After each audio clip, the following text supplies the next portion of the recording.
পেঁয়াজ দেওয়া হয়ে গেল, এখন ভালো করে নেড়ে নিচ্ছি। এখন দিয়ে দিই পরিমাণ মতো লবণ, পরিমাণ মতো হলুদ। পেঁয়াজ দেখো হলুদ দিয়ে অনেকটাই ভাজা হয়ে গেছে। এখন আলু দিয়ে কেটে রাখা আলুগুলো দিই। পেঁয়াজটা আগে ভেজে নিলাম, কেন পেঁয়াজের কাঁচা গন্ধটা চলে গেল, তারপরে আলুটা দিলাম যাতে আরো ভালো লাগে। এখন একটু ঢাকা দিয়ে দেবো, ঢাকা দিয়ে মিষ্টি মিষ্টি দিয়ে আছে করে দেবো। এখন ঢাকাটা খুলে নিই। ঢাকাটা খুলে দেখো ভালো করে নেড়ে নেড়ে নেড়ে একটু ভেজে নিচ্ছি। এটা রুটি, পরোটা, লুচি সব কিছু দিয়েই খেতে পারবে।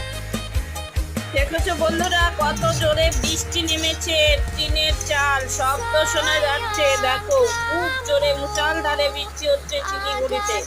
এখন দেখো ভাজাটা আমার মোটামুটি হয়েই গেল, এখন নামাবো। ভাজা এখন দেখো একদম হয়ে গেছে সম্পূর্ণ, এখন নামাই। দেখো এখন হয়ে গেছে, এখন গরম গরম পরিবেশন।